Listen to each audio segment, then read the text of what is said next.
महानगरपालिकेच्या महासंग्रामाला सुरुवात झाली आणि पिंपरी चिंचवड कुणाचं या खास शोचं आयोजन आपण केलेलं आहे आणि आपण बघतात की या शो मध्ये सामील होण्यासाठी या शहरातील सगळ्या पक्षाचे इच्छुक उमेदवार त्याचबरोबर सत्ताधारी आपल्या सोबत आहेत।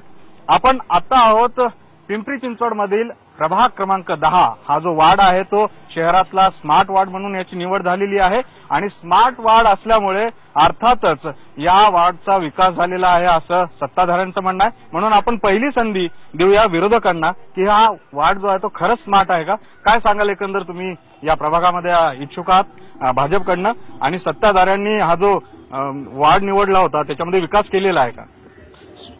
हा स्मार्ट वॉर्ड आहे। पहिल्यांदा पिंपरी चिंचवड महानगरपालिकेची बिल्डिंग आमच्या इथे आहे, आयुक्त राहिला आमच्या वॉर्डात आहेत, न्यायगृह आमच्या वॉर्डात आहे। या सगळ्या महत्वाचे ठिकाणं आमच्या वॉर्डात असताना आमच्या आजूबाजूच्या झोपडपट्टीचा विकास बघा। त्या वॉर्डात कुणी फिरलंच नाही 5 वर्ष, एकदा निवडून गेल्यानंतर तिथल्या समस्या जशा आहेत तशाच आज असून लोकांसमोर आहेत। आज इंदिरानगर घ्या, लाल टोपी नगर घ्या, जी परिस्थिती पूर्वी होती 10 वर्षापासून तीच परिस्थिती अजून पण तशीच आहे। आज तिथे लोक राहतात, त्यांना पाण्याची व्यवस्था नाहीये, स्वच्छता नाहीये आणि कसला स्मार्ट वॉर्ड करायचा? ह्यांनी स्मार्ट वॉर्ड करायला पहिलं पालिकेच्या शहराच्या आजूबाजूच्या वस्त्या बघा। आज स्मार्ट वॉर्ड करताना 500 मीटरवर आपण जिथे राहणारे सत्ताधारी आहेत ह्या वार्डात राहिला आहेत सत्ताधारी, ह्या वार्डानं निघताना 500 मीटरवर आज झोपडपट्ट्यांची परिस्थिती काय आहे बघा, ती जशी आहे तशीच आहे। आणि म्हणून मग या वॉर्डला किंवा मॉडेल वॉर्ड का म्हणायचं असं म्हणतात, काय सांगाल एकंदर सत्ताधाऱ्यांनी इथे विकास केला, कोट्यावधीचे रुपये खर्च केला, निधी खर्च केला आणि रस्ते वगैरे चकाचक दिसत आहेत, परंतु हा नक्की विकास आहे? रस्ते 15 वर्षापासून चकाचक आहे। मॉडेल वॉर्ड हा खरा 15 वर्षापूर्वी होता। आता मॉडेल वॉर्डच्या नावाखाली जे चांगलं ते सगळं तोडलं आणि उगीच आपला मॉडेल वॉर्डचा देखावा उभा केला। खऱ्या अर्थानं नुसते आपल्या डांबरी रस्त्याचे सिमेंट रस्ते करायला निघाला म्हणून मॉडेल वॉर्ड होत नाही। जो जुने बसस्टॉप होते ते बसस्टॉप काढले, स्टीलचे बसस्टॉप लावले म्हणून मॉडेल वॉर्ड होत नाही। झाडं जी आहेत त्या झाडाच्या शेजारी दुसरी झाडं लावली म्हणून मॉडेल वॉर्ड होत नाही। मॉडेल वॉर्ड होण्यासाठी तुम्ही नेमकं काय केले? अहो ह्या ज्या ठिकाणी हा कार्यक्रम घेतोय ना ह्या ठिकाणी सुद्धा तुम्ही बघा की एवढं मोठं हे तळ आहे, हे पिंपरी चिंचवड शहराचं संभाजीनगरचं वैभव आहे। कोल्हापूरमध्ये गेला तर रंकाळा म्हणून जर का नाव काढलं तर सगळ्यांच्या डोळ्यासमोर निसर्गरम्य परिसर येतो। याचा रंकाळा का नाही करू शकले? हे खरं मॉडेल होतं, इथं ते मॉडेल नाही झालं। वरवरचा मुलामा आहे आणि नेमका विकास झालाच नाही असं म्हणतायत तुम्ही काय सांगाल एकंदरच ह्या विकासाबरोबरच महिलांचे काही प्रश्न आहेत इथे?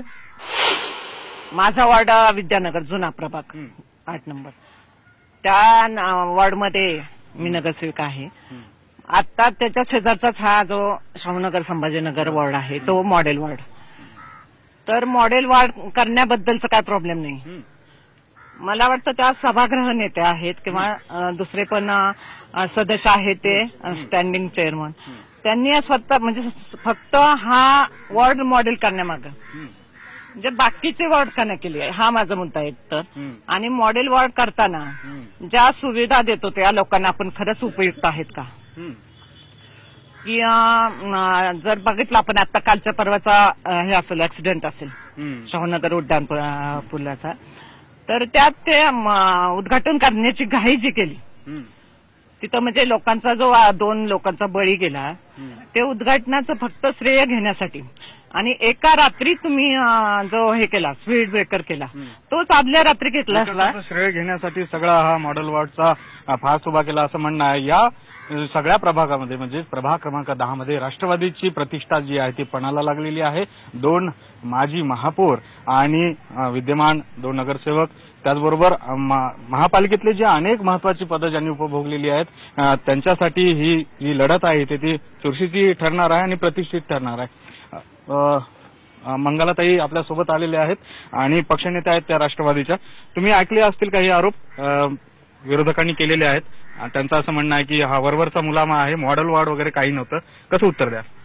मुळात म्हणजे संभाजीनगर अजिंठानगर हा आमच्याकडे गेले 85 सालापासूनचा असणारा वॉर्ड आहे। त्याच्यानंतर त्यांचं मी काहींचं ऐकलं, मुळात म्हणजे काहींनी सांगितलं की वरवरचा मुलामा आहे, त्यांनी स्वतःला तपासून बघावं। आज मी बघाल तुम्ही आम्ही जे मोठे मध्येच रस्त्याच्या मध्ये प्लांटर केले होते आम्ही ते 5 फूट आतल्या साईडला घेतले, ते सुद्धा 7 वर्षानंतर आम्ही केलं की कॉर्पोरेशनचे पैसे वेस्ट जायला नको म्हणून। त्याच्यानंतर मध्ये डिवायडरमध्ये हे लावले, हायमस लावले होते, अक्षरशः तिथं सारखे ऍक्सिडेंट व्हायचे, आम्ही ते साईडला घेतले ते सुद्धा 5 वर्षानंतर आम्ही त्याला सारखं रिपेअरिंग करायचो आणि साईडला घेतलं 5 वर्षानंतर. आणि ज्या वेळेला मधूनच प्लांटर टाकले होते ते काढून ज्यावेळेला आता त्याची खराब झाली, झाडं मोठी झाली, आम्ही त्याची वाट बघितल्यानंतर साईडला घेऊन 5 फुटांनी म्हणजे आमचा 10 फुटांनी रस्ता वाढलेला आहे. आज जशी लोक वाढली, लोकसंख्या वाढली, लोकांच्या सुविधा वाढल्या, गाड्या वाढल्या, त्याप्रमाणे आम्ही त्या पद्धतीनं केलंय. कोण काय बोलतंय ह्याच्यापेक्षा आम्ही काय केलंय ह्याला महत्व आहे. आणि त्याचं उत्तर जनता मतपेटीतून देईल असा विश्वास आहे. काय सांगाल तुम्ही, यांनी जे आरोप केले ते मान्य आहे तुम्हाला?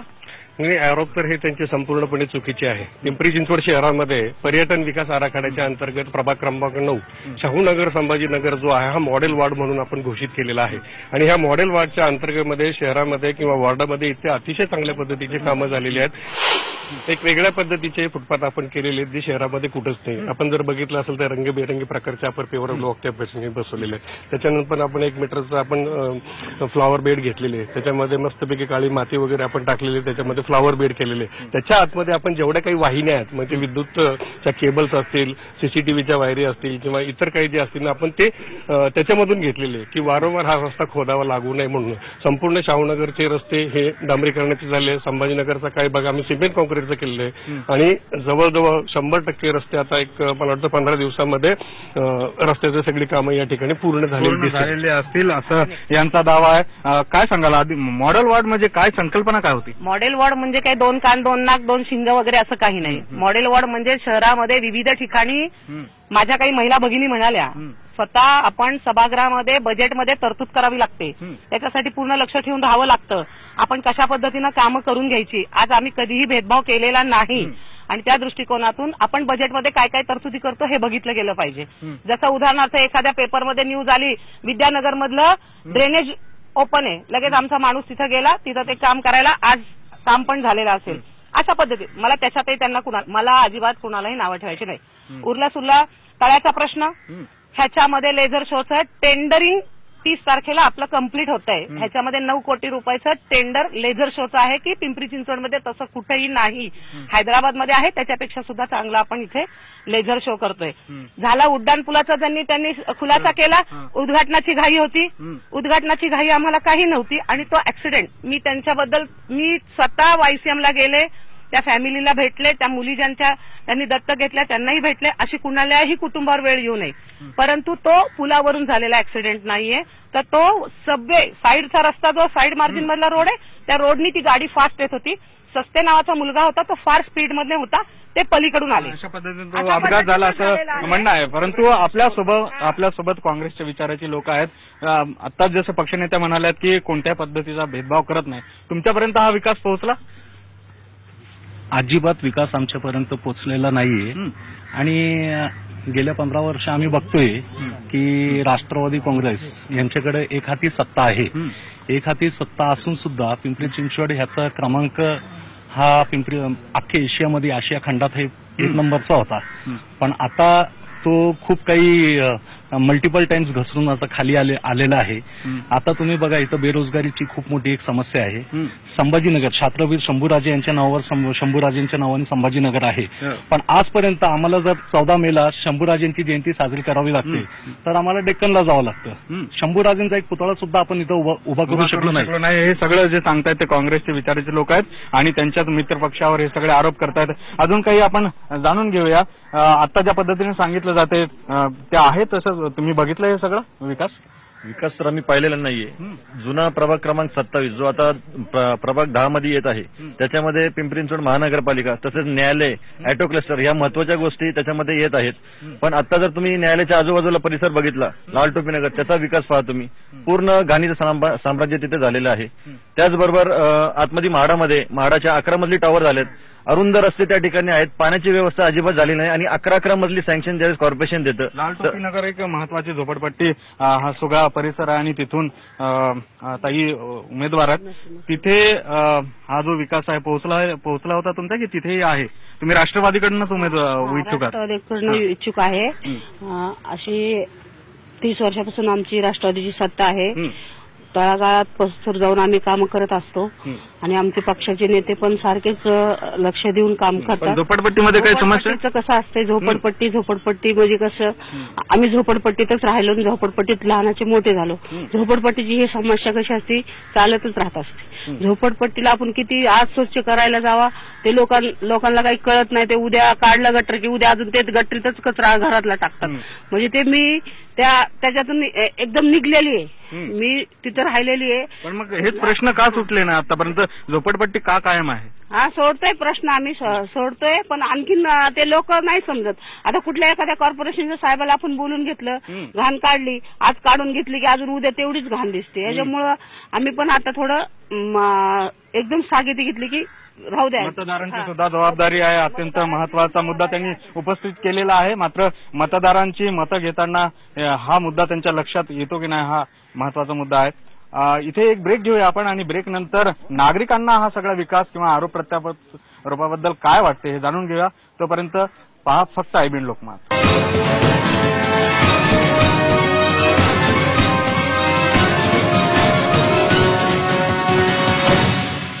पिंपरी चिंचवड शहरातील अत्यंत महत्वाचा मॉडेल वॉर्ड म्हणून ज्याच्याकडे बघितलं जातं त्या प्रभाग क्रमांक 10 मधील समस्या आणि एकूणच विकास कामाबद्दल आपण ब्रेकपूर्वी ऐकलं. मात्र हा सगळा जो विषय आहे तो नागरिकांना त्याबद्दल काय वाटते जाणून घेऊया.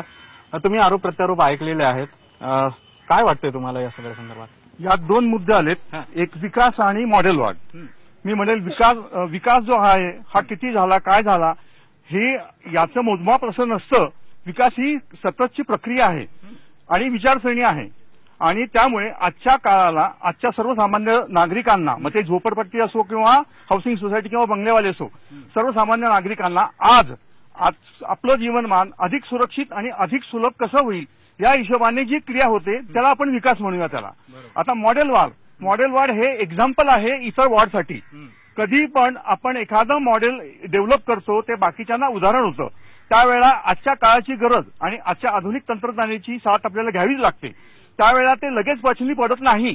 त्यामुळे ह्या गोष्टी होणं अपेक्षित आहे. याला सर्वांनी सहकार्य करावं आणि त्यासाठीच आपण कर भरतो, बरोबर, त्यासाठीच कर भरतो आणि त्यातनं ही सगळी कामं होतात. काय म्हणायचंय तुम्हाला? जो कर भरतोय, जो आम्ही कर आधी पण भरत होतो आणि आताही भरतो. पूर्वीचा काय वाढ होता, जो जुने लोक आहेत ते पण सांगतील. पहिले भुहेरी गटार नव्हते, मच्छरांचा त्रास होता, तो आता सुद्धा म्हणजे भुहेरी गटार पूर्ण बंद झाली आहेत. रस्ते अरुंद होते, फुटपाथ अरुंद होते, फुटपाथवर कोणी चालत नव्हते, फुटपाथ रुंद केलेत आणि मर्ज केलेत, रोडमध्ये मर्ज केलेत. त्यामुळे ज्या साईडला लागणाऱ्या ज्या गाड्या होत्या म्हणजे पार्किंगला लागणाऱ्या ज्या गाड्या होत्या त्या आता बाहेर बाजूला लागणार. मूलभूत सुविधांबद्दल काय? आणि मूलभूत सुविधा या सर्व नागरिकांना जे सजग नागरिक आहेत ते त्यांना तर मिळतच आहेत. आणि या सगळ्या गोष्टी करत असताना नागरिकांनी ते पण आपल्या विचारात घेतात. या सगळ्या गोष्टी आपल्या घरात सुद्धा आपण एकदम आणू शकत नाही किंवा जर नगरपालिकेकडनं जर करायचं असेल तर आम्ही त्यांची कंप्लेंट, नागरिकांची कंप्लेंट नगरसेवकापर्यंत पोहोचवतोय आणि नगरसेवक त्याची दक्षता घेऊन ते पूर्णपणे 10 ते 15 दिवस एवढा अवधी लागतोय.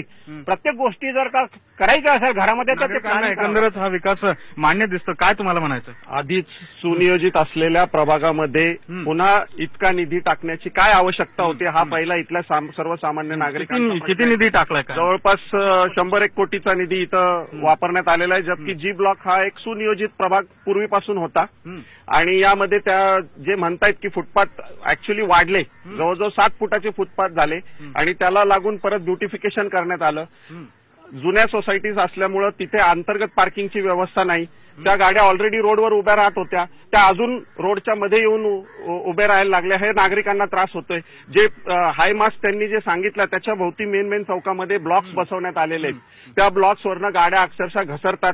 मग हे अनावश्यक आहे. हे जे काही ब्युटिफिकेशन झालं हे कशासाठी केलं? लाईट्स चालू नव्हत्या का? लाईट्स 3 वर्षापूर्वी बसवलेले कशासाठी केलं? काय तुमचं काय म्हणणं? पैसा तो निधी मॉडेल वॉर्डच्या अंतर्गत हे सगळी कामं झालेले आहेत. नागरिक म्हणतात की इतका कष्टाचा जो कररूपी जो पैसा आहे हा अनावश्यक का तुम्ही खर्ची करताय? हा खरा प्रश्न आहे याच्यामध्ये. परत एकदा जे त्यांनी अंडरग्राऊंड लेईंग वगैरे जे केलेलं आहे असं ते म्हणतात. ठीक आहे, ह्या सुधारणा आता व्हायला पाहिजेत. इथून पुढे निश्चितपणे त्या दृष्टिकोनातून वाटचाल पाहिजे.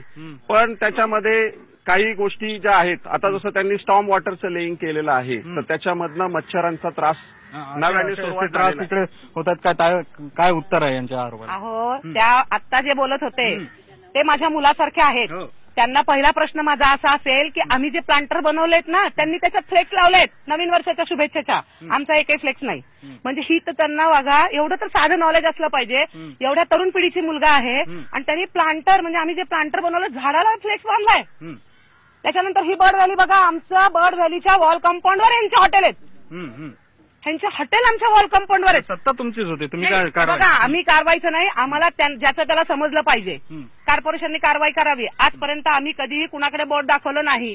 असं नाहीये बोट दाखवलं नाही याचा अर्थ आम्हाला कोणी कोणत्याही विरोधक विकासाला खीळ घालतायत असं त्यांचं म्हणणं आहे. काय म्हणणं आहे?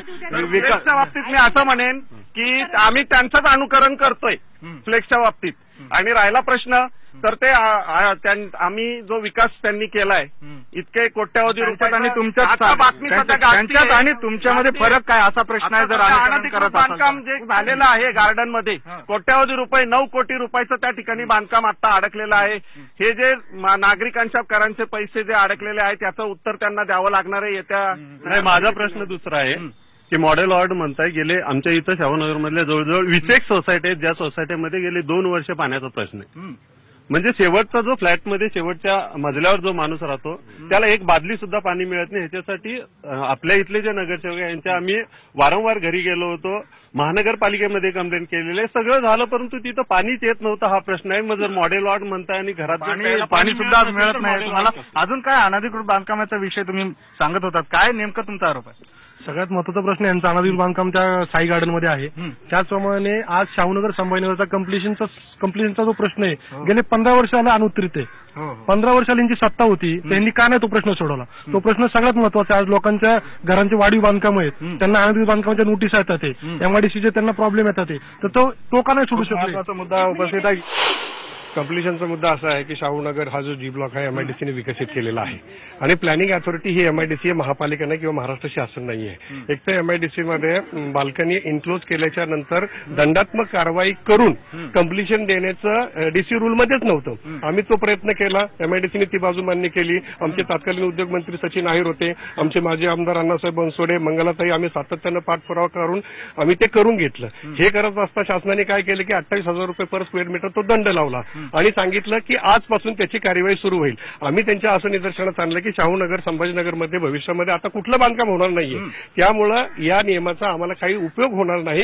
तर तेव्हा हा जो नियम आहे त्याला रेट्रोस्पेक्टिव्ह इफेक्ट तुम्ही द्यायला पाहिजे की जेव्हा सुरुवातीपासून बाल्कन्या ह्या बिल्डर लोकांनी आत घेतलेल्या, नागरिकांनी आत घेतलेल्या नाही. बिल्डर लोकांनी सोसायट्या बांधल्या, पैसे घेतले, निघून घेतले, हे बाकीचं निस्तारणार कोण? तरीही आम्ही तो प्रयत्न केला, परंतु ज्यावेळी रेट्रोस्पेक्टिव्ह इफेक्ट देण्याचा विषय शासनापुढे आला त्याच वेळी आमचं सरकार गेलं, यांचं सरकार आलं. आता यांचं सरकार येऊन 3 वर्ष झाले, ह्यांनी काय केलं हा महत्वाचा आहे. राष्ट्रवादी अगदी हा मुद्दा निघाल्यानंतर साई उद्यानाचं बांधकाम नेहमी चर्चेला येते आणि ते पाठीशी का घालताय मग तुम्ही? साई उद्यानामध्ये जे बांधकाम आहे ती जुनी जिम होती आणि 86 साली अशोक पवार जे आमदार होते त्यांनी ती जिम बांधलेली होती. अशोक तापकीर जे आमदार होते त्यांनी ती जिम बांधलेली होती आणि ती जिम पत्र्याची होती. तर ती आधुनिक करण्यासाठी आपल्या नागरिक जे कर भरतात त्या कराचा त्यांना बेनिफिट मिळाला पाहिजे, त्यासाठी अत्याधुनिक जिम, अभ्यासिका आणि कम्प्युटर लॅब त्या इमारतीमध्ये जे विरोधक आरोप करतायत की जे अनधिकृत बांधकाम केलेलं आहे तिथं आज 400 महिलांनी संभाजीनगरच्या MSCIT आणि टॅलीचा कोर्स केलेला आहे, पूर्ण झालेला आहे आणि मागच्या आठवड्यात अजितदादा पवार यांच्या हस्ते त्यांना सर्टिफिकेट पण वाटप झालेले. हे विरोधकांच्या लक्षात येत नाही आहे का? विरोधकांच्या लक्षात येत नाही. ऐका ना, हे सगळं म्हणजे आता बागुलबू आहे, 400 महिलांनी हे केलं ते केलं, त्यासाठी आणि म्हणजे पत्र्याची शेड होती, 5 मजली शेड बांधली, त्याची 5 मजलीची परवानगी दिली का? असं होत नाही. जे चुकीचं आहे ते चुकीचं आहे. आणि त्याच्याही पुढे जाऊन मॉडेल वॉर्ड म्हणून आपण इथे सांगतो 15 साप सांभाळायसाठी 8.5 एकरचं ग्राउंड वापरले. काय गरज आहे का त्याची? इथं पोरांना खेळायला ग्राउंड नाही, एकही ग्राउंड नाही, रस्त्यावर क्रिकेट खेळतात पोरं. आणि कसला मॉडेल वॉर्ड? जे करायला पाहिजे ते राहिलं सगळं बाजूला. आणि या ठिकाणी अतिशय पैशाचा विनियोग जो आहे तो व्यवस्थित होत नाही, हा आमचा आरोप आहे. आणि आम्हाला काय म्हणायचंय की तुम्ही ग्राउंड म्हणजे एकतर जी सगळी उद्यानं होती ती सगळी बांधकामांनी भरून टाकलेली आहे. एकही उद्यान असं ठेवलेलं नाही. ऍडमिशनसाठी शाळांचा जो दर्जा आहे, आता यांची जे आरक्षित जागा ज्या होत्या त्या आरक्षित जागांचं काय झालं, त्या तुम्ही का वाचू शकल्या नाही? आरक्षित जागा जेवढ्या आहेत त्या आम्ही सगळ्या डेव्हलप केलेल्या आहेत. संभाजीनगर, शाहूनगर हा आत्ताचा आहे वॉर्ड. ह्याच्यामध्ये ऑलरेडी एमआयडीसीनी पूर्ण रस्ते सोडलेले आहेत. जे आरक्षण आहे ती सोडलेली आहेत. मुळात म्हणजे ज्या 20 गुंठ्याचा प्लॉट होता तिथे लोकांना इथे समोर सुद्धा एक बर्ड व्हॅलीच्या समोर सुद्धा एक आरक्षणाचं होतं, त्याचं काय? आरक्षण आहे म्हणून तर सांगितलं. त्या नगरसेवकांना समोर आहेत उभ्या त्या 77 लाखाचं. ज्या वेळेला पाऊस पडला आणि अक्षरशः गाड्या स्लिप झाल्या लोकांच्या, आम्ही फायर ब्रिगेड बोलवली. फायर ब्रिगेडकडे नोंद आहे आणि मी तिथे जे बाहेर बोर्ड लावलेत ना ते आम्ही लावले की जर इथं कुणी कचरा टाकेल तर ह्यांच्यावर फौजदारी गुन्हा दाखल करण्यात येईल. आणि ते पाणी तिथून आल्यानंतर पाणी वाहत गेलं ते आमच्या वॉर्डात नाहीये. आणि तिथे 77 लाखाचं वॉल कंपाऊंडचं टेंडर होतं तरी सुद्धा तिथल्या अजून दिसते का वॉल कंपाऊंड, तुम्ही बघून घ्या. आणि ही उत्तर आहेत या सगळ्या प्रश्नाला सुद्धा. आपण आता या पुढे आपण जाणून घेऊया अगदी थोडक्यामध्ये की हे आरोप प्रत्यारोप चालत राहतील, परंतु आता ज्या तुम्ही आता नागरिकांसमोर जाताय उमेदवार म्हणून, तुमचा अजेंडा काय असणार आहे हे आरोप प्रत्यारोप आपण ऐकलेले आहेत. यापेक्षा आता तुम्ही काय देणार? सुरुवात मी कम्प्लिशनच्या प्रश्नापासून करतो की आमची सत्ता आल्यानंतर शिवसेनेचे माननीय उद्योगमंत्री आहेत सुभाष देसाई, त्यांच्याकडे आम्ही पाठपुरावा करत आहोत. यांनी मागच्या वेळी सर्क्युलर जरूर काढलं पण त्याच्यामध्ये अनेक त्रुटी होत्या. फक्त रेट हा त्यांनी बदलला, पण सर्वसामान्य नागरिक जर फाईल घेऊन गेला एमआयडीसी मध्ये तर त्याला मात्र ती कम्प्लिशन मध्ये अधिकारी परत पाठवत होते. अनेक जाचक अटी त्यांनी मात्र त्याच्यात तशाच ठेवल्या. तर त्या अटी आम्ही शिथिल करण्याचं काम माननीय उद्योगमंत्री सुभाष देसाई आणि आमचे जे आमदार आहेत ऍडव्होकेट गौतम चाबुकस्वार यांच्याबरोबर संयुक्त मिटिंग घेऊन आता त्या अटी तुम्ही मार्गी लावणार आहात. तुम्ही काय करणार आहात? तुमचा काय अजेंडा असणार आहे? आमचा अजेंडा मेन असणार आहे जो स्मार्ट वॉर्ड झालाय त्याचबरोबर शेजारच्या झोपडपट्ट्या पण स्मार्ट केल्या पाहिजे. त्यासाठी आम्ही जास्त प्रयत्न करणार आहे. जसे करणार आहात तुम्ही, कारण की या शहरामध्ये या वॉर्डमध्ये महत्वाचा भाग म्हणजे 2 चित्र दिसतात. एक खूपच स्मार्ट झालेला वॉर्ड आणि दुसरीकडे झोपडपट्ट्यांचं भकाशीकरण दिसते. काय अजेंडा असणार आहे? काय अजेंडा असणार आहे पुढे? घ्या. जसं संभाजीनगर, शाहूनगर हा आता आमचा पहिला वॉर्ड आहे. समोरचा वॉर्ड झोपडपट्टीचा आमच्या ह्याच्यात आमच्याकडे नव्हता, तो आता आमच्याकडे ऍड झाला.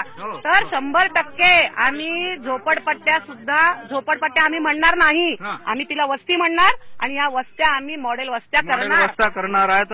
तुमचा काय अजेंडा असणार आहे? मतदार जे तरुण आहेत त्यांच्यासाठी काय तुम्ही? Development, definitely development. आणि जे काही झोपडपट्ट्या आहेत वॉर्डात त्याच्यात बेसिक सुविधा ज्या नाही आहेत त्याला कसं अजून डेव्हलप करायच्या, आता ह्या सगळ्यांचे अजेंडे आहेत. खरं तर तुम्हाला काय अपेक्षित आहे? तुम्हाला आता तुम्ही राष्ट्रवादी सोबत काही दिवस होतात, आता काय अपेक्षित आहे या सगळ्यांकडनं तुम्हाला?